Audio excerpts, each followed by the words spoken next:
Hello everyone, hope you all are doing good. So today I'm here with the next topic, that is identifying and addressing disabled and learning disability children. इसमें हम जो disabled बच्चे हैं, disabled in the sense हम disabled किनको बोलते हैं, physically disabled उनको बोला जाता है जिनको हियरिंग में दिक्कत होती है, चलने फिरने में दिक्कत होती है, ठीक है जी। और ये सब चीज़ें एक बैरियर का काम करती हैं, ठीक है, क्योंकि जो एक नॉर्मल बच्चा होता है वो फुल्ली मतलब एजुकेशन लेता है हर तरह से, ठीक है, बिना किसी बैरियर की। बट जो फिज़िकली डिसेबल्ड बच्चे होते हैं उनके लिए उनकी जो डिसेबिलिटी है एक बैरियर का काम करती है, और इस बैरियर को हमने कैसे रिमूव करना है, through inclusive education, right. Inclusive education हम पढ़ चुके हैं कि जहाँ पे 6 to 14 ईयर्स ऑफ एज के बच्चे को आरटी के थ्रू एजुकेशन देनी है, क्योंकि ये सबका राइट है एजुकेशन लेना, ठीक है जी। और फिर अब हम आज बात करेंगे डिसेबिलिटीज़ की, कि कौन कौन सी डिसेबिलिटीज़ होती हैं और एक टीचर जो है कैसे उन डिसेबिलिटीज़ को हैंडल कर सकता है, ठीक है। फिर उसके बाद हम कुछ PYQs करेंगे। So let's start. Physical disability, physical disability की डेफिनेशन क्या है? As you very well know कि PS सेट में कई बार क्या करते हैं, वो सीधा आपको डायरेक्ट नहीं पूछेंगे, वो आपको डेफिनेशन दे देंगे और पूछेंगे इसकी बताओ है क्या, टर्म क्या है इसके लिए। तो वहाँ पे जाके दिक्कत हो जाती है, तो आपको एक एक डेफिनेशन बहुत अच्छे से पता होनी चाहिए, ठीक है। तो फिज़िकल डिसेबिलिटी क्या होती है? फिज़िकल डिसेबिलिटी एक पर्सन की लिमिटेशन होती है, मतलब लिमिटेशन हो जाती है, एक बंध जाता है बंदा ऑन फिज़िकल फंक्शनिंग, मोबिलिटी और स्टेमिना, ठीक है। फिज़िकल डिसेबिलिटी क्या है? एक तरह से बैरियर का काम करती है, जहाँ पे पर्सन लिमिटेड हो जाता है एक तरह से, कि सिर्फ इतना ही वो चल फिर सकता है, इतना ही वो सुन सकता है, इतना ही उसका स्टेमिना है, ठीक है, समझ आ गया। और इनको जो फिज़िकली डिसेबल्ड होते हैं उनको हम डिफरेंटली एबल्ड भी बोलते हैं, ठीक है। ये टर्म याद रखना, जो फिज़िकली डिसेबल्ड पीपल्स होते हैं, इंडिविजुअल होते हैं, उनको हम डिफरेंटली एबल्ड भी बोलते हैं, राइट। इतना आपको समझ आ गया। अब हम कुछ डिसेबिलिटीज़ की बात करेंगे, वन बाय वन अच्छे से हर एक डिसेबिलिटीज़ को सुन लेना, ठीक है, हेल्पफुल रहेगी। तो सबसे पहले डिसेबिलिटी है विजुअल इम्पेयरमेंट। विजुअल क्या होता है? जहाँ पे बच्चे को देखने में दिक्कत आए, विजुअल, ठीक है। जो विजुअली डिसेबल्ड होता है, देखो या तो वो पार्शियली डिसेबल्ड होगा, ठीक है, या तो फुल्ली होगा ब्लाइंड। पार्शियली मतलब जिसको थोड़ा थोड़ा दिखता है, किसी को दूर से नहीं दिखता, किसी को पास से नहीं दिखता, मतलब थोड़ा बहुत दिखता है। एक होता है फुल्ली ब्लाइंड, जिसको बिल्कुल ही नहीं दिखता। और ऐसे पर्सन्स को, ऐसे लोगों को बहुत सारी डिफ़िकल्टी होती है बहुत से लाइफ के एस्पेक्ट्स में, ठीक है। जो पार्शियली ब्लाइंड होते हैं ना, मतलब थोड़ा बहुत दिखता है जिनको, जैसे हमारी कई बार नज़र कमज़ोर हो जाती है, ठीक है, और हम पढ़ते रहते हैं, हम क्या करते हैं, अपनी आइज़ को रब करते रहते हैं, उसमें आइज़ में से पानी निकलता रहता है, रेड हो जाती हैं हमारी आइज़, ठीक है, हमें पढ़ने में दिक्कत आती है, बारीक से बारीक चीज़ हमें नहीं दिखती। तो ये क्या है, पार्शियली ब्लाइंड जो होते हैं उनके लक्षण है, ठीक है। फुल्ली ब्लाइंड में ये चीज़ें नहीं आती, ये चीज़ें ध्यान में रखना, ठीक है। जैसे वाइट बोर्ड पे क्या लिखा है या ब्लैक बोर्ड पे क्या लिखा है, बच्चे को नहीं दिखता कई बार, क्योंकि वो दूर बैठा है, लास्ट बेंच पे बैठा है, तो टीचर उसको फ्रंट बेंच पे बिठाएगी। ये एक टीचर का काम है कि टीचर कैसे करेगी, ठीक है, ये भी ध्यान देना। जैसे सुन लीजिए, लिखा नहीं हुआ तो ध्यान से सुन लेना कि टीचर क्या करेगी। टीचर उनको फ्रंट रो में बिठाएगी, उनके लिए वो टेक्स्ट बुक अरेंज करेगी जिसमें उनका साइज़ क्या होगा, बड़ा होगा। ब्रेलर्स यूज़ किए जाते हैं ब्लाइंड बच्चों के लिए, ठीक है। उन बच्चों की काउंसलिंग की जाती है, ठीक है, बच्चों की काउंसलिंग की जाती है, उनकी फैमिलीज़ की काउंसलिंग की जाती है, ठीक है जी। I hope this is clear. और याद रखना, ब्रेलर्स हमेशा ब्लाइंड जो बच्चे होते हैं उनके लिए यूज़ किया जाता है, क्योंकि उनको बिल्कुल ही नहीं दिखता, तो उनके लिए ब्रेलर्स यूज़ किए जाते हैं। ब्रेलर्स के थ्रू उनको पढ़ाया जाता है, ठीक है जी। उनको ब्रेल बुक्स यूज़ करके पढ़ाया जाता है और उनके लिए स्पेशल बुक्स अरेंज की जाती हैं। आई hope this is clear. Visual impairment आपको क्लियर हो गया। अब आती है ओरल इम्पेयरमेंट पे। अब याद रखना, एक होता है AURAL ओरल, एक होता है ORAL ओरल। वो ORAL वाला होता है जब बोलने में दिक्कत आए, ठीक है। अब हम कर रहे हैं ऑरल। ऑरल का मतलब होता है हियरिंग प्रॉब्लम, जिस बच्चे को सुनने में दिक्कत हो। डेफनेस भी देखो दो तरह की होती है, ठीक है। या तो पार्शियल डेफनेस कि किसी को थोड़ा थोड़ा सुनता है, थोड़ा ज़ोर से बोलना पड़ता है तो सुन जाता है। एक तो होती है फुल डेफनेस, ठीक है, कि बिल्कुल ही नहीं सुनता, ठीक है। जैसे ये मोस्टली ना ये जो डेफनेस है, फुल्ली डेफ पर्सन तभी होता है जब या तो कोई इलनेस हो या बचपन से कोई बीमारी हो या कोई एक्सीडेंट हो जाए, उस टाइम पे बच्चा फुल्ली ब्लाइंड हो जाता है, ठीक है जी। तो हम कैसे आइडेंटिफाई कर सकते हैं कि वो क्या है, फुल्ली ब्लाइंड है, सॉरी नॉट ब्लाइंड, डेफ है, ठीक है। ब्लाइंड तो देखने की दिक्कत है, हम ओरल की बात कर रहे हैं, हियरिंग की बात कर रहे हैं, ठीक है जी। तो फुल्ली डेफ हम तब कहेंगे, हम कैसे पता लगेगा कि उस बच्चे को नहीं सुन रहा, हम क्या करेंगे, उसको लाउडली बोलेंगे, और अगर बच्चा रिपीट कर रहा है, रिस्पॉन्ड कर रहा है तो समझ आ जाएगा कि उसको सुन रहा है। बट अगर नहीं सुन रहा तो मतलब बच्चा फुल्ली डेफ है, ठीक है। तो जो पार्शली डेफ हैं या फुल्ली डेफ हैं उनके लिए टीचर क्या करेगा, देखो जो फुल्ली डेफ है उनके लिए तो हियरिंग एड्स यूज़ किए जाएंगे, बट जो पार्शियली डेफ है उनके लिए जैसा विजुअल में किया जाता है, बच्चे को आगे बिठा दिया जाता है ताकि उसको अच्छे से टीचर की बात सुने, टीचर की लिप रीडिंग वो कर सके कि टीचर बोलना क्या चाहता है, ठीक है। उनको प्रॉपर ट्रेंड किया जाए, ठीक है, ताकि वो एड्स को प्रॉपरली यूज़ कर सके, और उन बच्चों की भी काउंसलिंग करवानी चाहिए, ठीक है। ये चीज़ें पूछ लेते हैं वो पेपर में, तो आपको बहुत ही बारीकी में हर टॉपिक पता होना चाहिए। आई hope this is clear. Visual clear हो गया, ऑरल क्लियर हो गया। अब आते हैं फिजिकल डिसेबिलिटी पे। अब फिजिकल डिसेबिलिटी क्या होती है, फिजिकल डिसेबिलिटी होती है जब पर्सन को चलने फिरने में दिक्कत आए, जैसे पैरालिसिस हो जाता है कईयों को, ठीक है, या कोई और इम्पेयरमेंट होती है, मतलब जैसे बर्थ में कोई डिफ़ेक्ट है, फ्रॉम द वेरी बर्थ कोई डिफ़ेक्ट है बच्चे में, कोई डिसीज़ थी, कोई एक्सीडेंट हो गया, ये सब चीज़ें उनकी वजह से फ़िज़िकल डिसेबिलिटी होती है, ठीक है जी। फ़िज़िकल डिसेबिलिटी कैन बी जैसे इम्पेयर्ड स्पीच, नहीं बोल पाता अच्छे से वो, ठीक है, मेमोरी लॉस हो जाता है, ठीक है, हियरिंग लॉस हो जाती है एक्सीडेंट वगैरह की वजह से, तो वहाँ पे ये फिज़िकल डिसेबिलिटी होती है, ठीक है। डिसेबिलिटी कई तरह की होती है, ऐसे बच्चों को हमें क्या है पार्टिसिपेट करवाना चाहिए, सबके साथ एक्टिव बनाना चाहिए, उनको इंडिपेंडेंट करना चाहिए ताकि वो किसी पे डिपेंड ना हो आगे जाके, ठीक है। और डिफरेंट मैथड्स हैं जो टीचर इन बच्चों के लिए यूज़ कर सकता है, ठीक है, अच्छे से अच्छा मेथड, ताकि ये बच्चे भी क्या है अपने आप को अलग ना समझें, ठीक है, और इनका कोई मजाक ना उड़ाए, उनकी प्रॉपर पार्टिसिपेशन हो क्लासरूम में, ठीक है, प्रॉपरली सिंसियरली उनको रिस्पेक्ट करना है, किसी को ये नहीं कहना कि तुम तो डिसेबल्ड हो, ठीक है। जैसे आप दूसरे बच्चों से बात करते हो वैसे ही आप इन बच्चों से बात करो, ठीक है। आप सिचुएशन ऐसी बना दो ताकि उनकी सेल्फ रिस्पेक्ट बनी रहे एज अ टीचर, ठीक है जी। I hope this is clear. अब आते हैं नेक्स्ट डिसेबिलिटी पे, दैट इज़ डिसलेक्सिया। तो डिसलेक्सिया क्या होता है, डिसलेक्सिया मीन्स जब इंडिविजुअल को रीडिंग में दिक्कत आए, ठीक है जी, रीडिंग में दिक्कत आए उसको बोलते हैं डिसलेक्सिया। जैसे बच्चा 61 लिखा हुआ है उसको 16 पढ़ रहा है, मतलब रीडिंग में दिक्कत है, वो प्रॉपरली रीड नहीं कर पाता, ठीक है। देन आपने वो फिल्म देखी होगी, मूवी जो है तारे ज़मीन पर, उसमें भी क्या होता है, वो जो ईशान अवस्थी होता है उसको भी क्या है, मतलब 61 का 16 दिखता है, बी का डी दिखता है, मतलब उसको क्या थी, डिसलेक्सिया थी, रीडिंग प्रॉब्लम थी, ठीक है। और जिनको रीडिंग प्रॉब्लम हो वो कैसे कैसे सिम्टम्स शो करता है, हमें कैसे पता लगेगा कि उनको डिसलेक्सिया है, ठीक है। उनको बोलने में दिक्कत आती है, ठीक है, मतलब वो फुली अंडरस्टैंड नहीं कर पाते जो दूसरा पर्सन बोल रहा है उनसे, उनकी वोकैबुलरी बहुत पुअर होती है, ठीक है। जो उनको कोई लैंग्वेज न्यू लैंग्वेज लर्न करनी हो उसमें दिक्कत आती है, उन्होंने सॉन्ग्स पढ़ने हैं, पोइट्री सुननी है, उसमें दिक्कत आती है, उनको बहुत स्लो चलते हैं वो, ठीक है जी, पुअर स्पेलिंग होते हैं, और उनको लेफ़्ट और राइट दिशा जो डायरेक्शन है उसके बारे में नहीं पता लगता, ठीक है जी।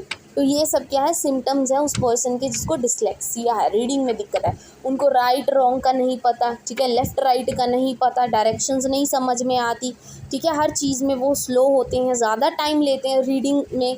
जैसे टीचर खड़ा कर देता है क्लास में कि बच्चे इसको रीड करो, तो वो बच्चे स्लोली उसको रीड करते हैं, उनको दिक्कत आती है रीड करने में, वो उनको डिसलेक्सिया होता है। आई होप दिस इज़ क्लियर। ठीक है जी। और टीचर क्या कर सकता है इसमें, उनको एक अच्छा क्वाइट एरिया, मतलब बिल्कुल ही शांत एरिया में बिठा के उनको रीडिंग करवाए अच्छे से, ठीक है। ऑडियो रिकॉर्डेड बुक्स यूज़ की जा सकती हैं यहाँ पे, ठीक है, जो ऑलरेडी रिकॉर्डेड हो बच्चा उसको सुनेगा। फिर उसके बाद बच्चे को नोट्स प्रोवाइड कर दो, ठीक है, जो लेक्चर के नोट्स थे, ताकि वो आराम से लिखता रहे, क्योंकि उसको लिखने में दिक्कत है, उसको समझने में दिक्कत है, उसको टाइम लगेगा, ठीक है। कुछ multi sensory teaching methods use करे टीचर, तो उससे बच्चे को बहुत ज़्यादा हेल्प मिल सकती है, ठीक है जी। Now comes the next, that is dysgraphia, ठीक है जी। तो डिसलेक्सिया थी रीडिंग प्रॉब्लम, और डिस्ग्राफिया क्या होती है, जहाँ पे बच्चे को लिखने में दिक्कत आए, उसका इंटरेस्ट नहीं होता लिखने में, उसको ग्रामर में बहुत ज़्यादा प्रॉब्लम होती है, वो लिखने लगता है, जैसे हड्डियाँ बहुत ज़्यादा कमज़ोर हो जाती है ना, कि लिखने का मन नहीं करता कि बस अब मैंने नहीं लिखना, बहुत हो गया, ठीक है। ये सब चीज़ें देखने को मिलती हैं जिस बच्चे को डिस्ग्राफिया, ठीक है। और जब भी कोई वो लाइन लिखता है उसको आधा छोड़ देता है, क्योंकि उसको लिखने में दिक्कत आ रही है, ठीक है। तो ये सब चीज़ें होती हैं। और टीचर इसको कैसे, ठीक है, टीचर कैसे इसको सही कर सकते हैं, उनको स्कोल्ड ना करे बच्चों को बिल्कुल भी, ठीक है। उनके ओरल एग्ज़ाम्स ले लें, अगर उनको लिखने में दिक्कत है तो ओरली उनसे सुन लें, ठीक है। टेप रिकॉर्डर्स यूज़ करें लेक्चर्स के लिए, ठीक है। ये सब चीज़ें टीचर कर सकता है डिस्ग्राफिया वाले बच्चों के लिए जिनको राइटिंग में दिक्कत है। Now comes the next, that is dyspraxia. Dyspraxia क्या होता है, जब बच्चे को मोटर टास्क में दिक्कत आए। मोटर टास्क मतलब वो प्रॉपरली बैलेंस नहीं कर पाता अपनी बॉडी को, ठीक है जी, वहाँ पे उसको दिक्कत आए, पुअर बैलेंस, लाउड नॉइस से सेंसिटिविटी, मतलब ज़्यादा सुन नहीं सकता ऊंची आवाज़, सेंसिटिविटी टू टच, उसको थोड़ा सा भी कोई टच कर दे वो भी उसको अच्छा नहीं लगता, तो ये सब चीज़ें देखने को मिलती हैं, ठीक है। डिसकैलकुलिया, डिसकैलकुलिया वाले बच्चे कौन से होते हैं, जिनको मैथ्स में प्रॉब्लम होती है, मैथ्स से डर लगता है, जिनको कैलकुलेशन प्रॉपर नहीं आती, एडिशन माइनस ये सब चीज़ें नहीं आती जिनको प्रॉपर, वो होते हैं डिसकैलकुलिया वाले बच्चे, ठीक है जी। I hope this is clear. Next आते हैं इंटेलेक्चुअली डिसेबल्ड। इंटेलेक्चुअली डिसेबल्ड क्या होते हैं, इंटेलेक्चुअल मतलब जो माइंड से रिटार्डेड होते हैं, मेंटली रिटार्डेड होते हैं ना बच्चे, उनको कहते हैं, ठीक है, उनको बोला जाता है इंटेलेक्चुअली डिसेबल। ये 4 तरह की कैटेगरीज में फॉल करते हैं, 4 लेवल्स होते हैं, मतलब एक तो कम पागल होता है, एक तो ज़्यादा पागल होता है, बस वैसे वाला, ठीक है, वो होते हैं इंटेलेक्चुअली डिसेबल, मेंटली रिटार्डेड जिनको बोलते हैं। तो जो माइल्ड वाले होते हैं ना, उनका जो IQ स्कोर है, IQ मतलब इंटेलिजेंस क्वोशिएंट, ठीक है। IQ निकालने का फॉर्मूला आप सबको पता है, मैंने पढ़ाया था। IQ का फॉर्मूला क्या होता है, mental age upon chronological age into 100, ठीक है जी। I hope this is clear. ये क्वेश्चन भी कई बार पूछा गया है, तो ध्यान में रखना, ठीक है। जो IQ होती है माइल्ड वाले बच्चों की, वो 50 to 75 होती है, ठीक है। वो सिर्फ एलिमेंट्री लेवल तक जो अपनी एकेडमिक स्किल्स हैं उसको एक्वायर कर सकते हैं, ठीक है। फिर वो क्या है, मतलब कुछ केसेस में वो इंडिपेंडेंटली रह सकते हैं, और ऐसे बच्चों को कैसे, मतलब वो कैसे इंडिपेंडेंट रह सकते हैं, सिर्फ अगर उनको सोसाइटी का सपोर्ट मिले। और ऐसे बच्चों को मोरॉन्स भी बोला जाता है, जिनका IQ 50 to 75 हो, जो माइल्ड लेवल में आते हैं, माइल्ड IQ में आते हैं। फिर होता है मॉडरेट IQ। मॉडरेट IQ मतलब जिसका IQ 35 to 55 हो, ठीक है। वो अपना जो काम है डेली का वो करते हैं आराम से, बट विद द सुपरविजन, किसी ना किसी हेल्प की, ठीक है। उनमें एबिलिटी होती है कम्युनिकेशन स्किल्स एक्वायर करने की फ्रॉम द वेरी चाइल्डहुड, ठीक है। वो इजीली क्या है, कम्युनिटी की हेल्प से, ठीक है, ग्रुप्स में रह के चीज़ें सीखते हैं। Then come the severe, 20 to 40 जिनका IQ हो, ठीक है, उनकी भी कम्युनिकेशन स्किल्स अच्छी होती हैं, ठीक है। आई होप दिस इज़ क्लियर। अब आते हैं प्रोफाउंड में। प्रोफाउंड होता है जो बिल्कुल ही, मतलब जिसका IQ सबसे ज़्यादा कम हो, दैट इज़ 20 to 25, ठीक है जी। तो ऐसे बच्चों को हम किस कैटेगरी में रखते हैं, इडियट्स की कैटेगरी में रखते हैं। आई होप दिस इज़ क्लियर, ठीक है जी। अब हम कुछ PYQs करेंगे इसी से रिलेटेड, अगर आपको ये कंसेप्ट क्लियर हो गया हो। So let's see the first question. Which of the following is not differently abled learner? Differently abled कौन से होते हैं, जिनको फिजिकली डिसेबल्ड हो, जो फिजिकली डिसेबल्ड हो, जैसे मैंने अभी पढ़ाया, जो फिजिकली डिसेबल्ड होते हैं उनको हम डिफरेंटली एबल्ड भी बोलते हैं, राइट। तो इनमें से देख लीजिए कौन से फिजिकली डिसेबल्ड हैं, और एक जो नहीं होगा वो डिफरेंटली एबल्ड नहीं है, क्योंकि इन्होंने नॉट ही पूछा है, ठीक है। A learner with one artificial leg, तो ये तो क्या है, फिजिकल डिसेबिलिटी है, बिल्कुल ही डिफरेंटली एबल्ड है ये। A learner who requires hearing aid, ये भी डिफरेंटली एबल्ड है। Learner who find difficulty in speaking the sentences correctly, ये भी डिसेबिलिटी है। But a learner who behaves rudely and bullies younger learners, ठीक है, वो लर्नर जो रूडली बिहेव कर रहे हैं और बाकियों की टांग खींचता रहता है, वो कोई डिसेबिलिटी नहीं होती, वो डिफरेंटली एबल्ड नहीं हुआ। So D option is your correct one, कि ये डिफरेंटली एबल्ड नहीं है, ठीक है जी। I hope this is clear. Now comes to the next question, which one of the following is an example of specific learning disability. Specific मतलब सबसे अलग, तो ध्यान से देखिएगा, यहाँ पे देखो सारी डिसेबिलिटीज़ हैं, तो बच्चे कंफ्यूज हो जाते हैं कि एक्चुअल में उन्होंने पूछा क्या। स्पेसिफिक पूछा है सबसे अलग। पहला तो है मेंटल रिटार्डेशन, ठीक है जी, ये इंटेलेक्चुअल डिसेबिलिटी है, समझ आ गया। डिसलेक्सिया क्या होता है, जिसको रीडिंग में दिक्कत हो, राइट, यही था। अटेंशन डेफिशिएंट, जिसको अटेंटिव रहने में दिक्कत आए, ये भी मेंटल प्रॉब्लम है। स्टार्टिंग वाली भी मेंटल प्रॉब्लम थी। ऑटिज़म वाली भी क्या है, मेंटल प्रॉब्लम है। जिसको कम्युनिकेशन में दिक्कत आए, बच्चे को जो शाय फील करता है, कम्युनिकेट नहीं कर पाता प्रॉपरली, तो स्पेसिफिक कौन सी हुई, सबसे अलग कौन सी हुई, डिसलेक्सिया, रीडिंग प्रॉब्लम, ठीक है।